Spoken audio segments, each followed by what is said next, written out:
அதற்கு பிறகு தமிழக சட்டப்பேரவையில் தேசிய கீதம் ஆளுநர் உரைக்கு முன்பாக வாசிக்கப்பட வேண்டும் என்ற ஒரு கருத்தை முன்வைத்திருந்தார். கூடுதலாக சட்டப்பேரவையில் ஆளுநர் உரையின் மீது பல கருத்துக்கள் எனக்கு உடன்பாடு இல்லை, பொருத்தப்பாடு இல்லாமல் இருக்கிறது, எனவே நான் அதனை வாசிக்கவில்லை என்ற ஒரு கருத்தை கூறி மறுத்துவிட்டார்.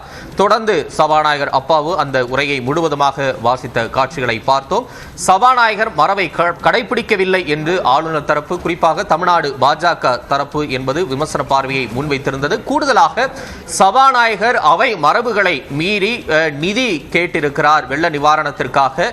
மேலும் கோட்சே, சாவர்கர் போன்ற பெயர்களை அவர் பயன்படுத்தி இருக்கிறார். இது மரபு மீறல் என்ற ஒரு பார்வையும் தமிழக பாஜக தரப்பில் இருந்து முன்வைக்கப்பட்டிருக்கிறது. தொடர்ந்து அடுத்தடுத்த காங்கிரஸ், விடுதலை சிறுத்தைகள் மற்றும் திமுக கூட்டணி கட்சிகளின் சட்டப்பேரவை குழு தலைவர்கள் அனைவருமே ஆளுநர் இவ்வாறான வெளியேறிய நிகழ்வு குறித்து தங்களது கருத்துக்களையும் தொடர்ச்சியாக பகிர்ந்து வருகின்றனர்.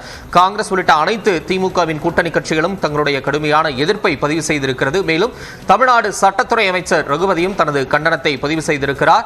ஆளுநர் பதவிக்கு உரிய மதிப்பு, மரியாதை கொடுக்க வேண்டும் என்றே நாங்கள் நினைக்கிறோம், ஆனால் ஆளுநர் அதனை ஏற்பதற்கு எப்போதுமே இடையூறாக இருந்து வருகிறார் என்ற ஒரு கருத்தையும் முன்வைத்திருக்கிறார். மேலும் தமிழ்தாய் வாழ்த்து பாடப்படுவது குறித்து ஏற்கனவே விளக்கம் அளித்த பின்பும் மீண்டும் அவர் முரண்பாடாக நடந்து கொண்டிருப்பதுதான் வியப்பாக இருக்கிறது என்ற ஒரு கருத்தையும் குறிப்பிட்டு பேசியிருக்கிறார்.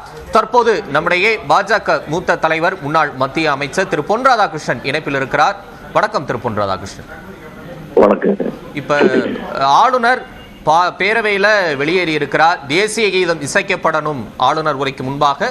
இரண்டாவதா இந்த உரையில பல அம்சங்கள் எனக்கு உடன்பாடானது இல்லை அப்படின்னு சொல்லி புறக்கணிச்சிருக்கிறார். இந்த புறக்கணிப்பை எப்படி பார்க்கலாம்? தெளிவான ஒரு விஷயத்தை நாம புரிஞ்சுக்கணும். சட்டசபை என்பது திராவிட முன்னேற்ற கழகத்தினுடைய தலைமை அலுவலகம் இல்லை. அது ஒட்டுமொத்த தமிழகத்தினுடைய, தமிழ் மக்களுடைய பிரதிபலிப்பாக இருக்கக்கூடிய ஒரு அவையாகத்தான் இருக்க முடியும். ஆனா திராவிட முன்னேற்ற கழகத்தினுடைய அரசாங்கம் அதை ஒரு கட்சி அலுவலகம் போல நடத்த ஆரம்பிச்சிருக்காங்க. ஆளுநர் அவர்களை அழைக்கும் போது முறைப்படி போய் அழைத்து அவர் முறையாக வந்திருக்கின்றார். வந்தாச்சுன்னு சொன்னா அவருக்கு கொடுக்கக்கூடிய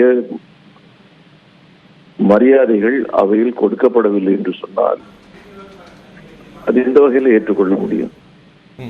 ஆனா அவை மரபுகளுக்கு மாறா எப்படி செயல்பட முடியும்? தமிழ்தாய் வாழ்த்து ஏற்கனவே இசைக்கப்படும் விளக்கம் கொடுத்தாச்சு. ஆனாலும் அவர் வேண்டுமென்றே, குறிப்பா தென்னிந்திய மாநிலங்களைச் சேர்ந்த அரசுகளுக்கு நெருக்கடி கொடுப்பதே ஆளுநர்களுக்கு வேலையாக இருக்கிறது. போன முறையும் இதே மாதிரி தேசிய கீதம் இசைக்கப்படுவதற்கு முன்பாக வெளியேறினார். இந்த முறையும் அதையே செய்கிறார் அப்படின்ற பார்வையை சொல்றாங்கல்ல. நான் ஒரு விஷயத்தை குறிப்பிட விரும்புறேன். தமிழ்தாய் வாழ்த்துக்கு ஒவ்வொரு தமிழர்களும் தலைவணங்கி நிற்பதும், அதை மதிப்பதும், மரியாதை செலுத்துவதும் நம்முடைய கடமை. நம்முடைய மொழி, நம்முடைய தமிழ்தாய், அதுக்கு உரிய மரியாதைகள் கொடுக்கப்பட்டாக வேண்டும். ஆனா ஆரம்ப காலத்துல தமிழ்தாய் வாழ்த்து அங்க இசைக்கப்பட்டுதான் சபையில. பிற்காலத்துல வந்ததுதானே. பிற்காலத்துல அதுக்கு பின்னாடி இப்போ ஒரு சூழ்நிலை காரணமாக அது இசைக்கப்பட வேண்டும், தேசிய கீதம் இசைக்கப்பட வேண்டும் என்று சொல்லி வரும்போது அதுல ஏன் மறுப்பு தெரிவிக்கிறாங்க?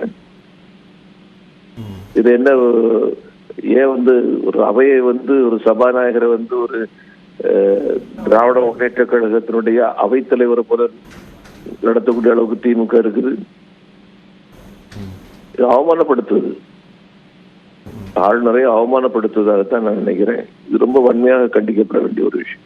இன்னொரு விஷயமும் சபாநாயகர் குறிப்பிட்டார், நீங்க பார்த்திருப்பீங்க.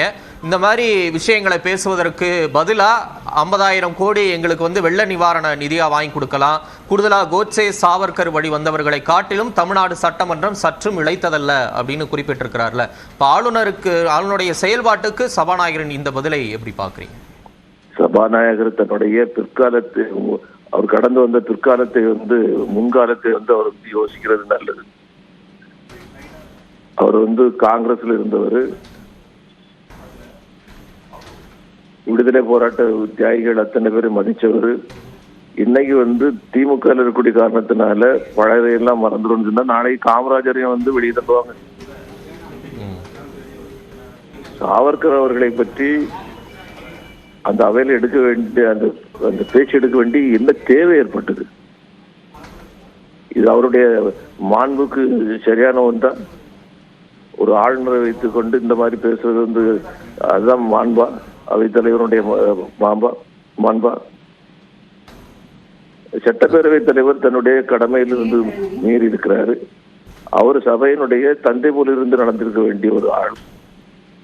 அவர் அதை வந்து மீறி இருக்கிறாரு. இது வந்து ஏற்றுக்கொள்ள முடியாத ஒன்று, வன்மையாக கண்டிக்கப்பட வேண்டிய ஒன்று. இது வந்து ஒட்டுமொத்த தமிழகத்தையும் தமிழக மக்களையும் அவமானப்படுத்துவதற்கு திராவிட முன்னேற்ற கழகத்தினுடைய அரசாங்கமும் அவைத்தலைவர் அவர்களும் சபாநாயகர் அவர்களும் நடந்திருக்கின்றார்கள். நன்றி. ஏற்றுக்கொள்ள முடியாது. ஓகே.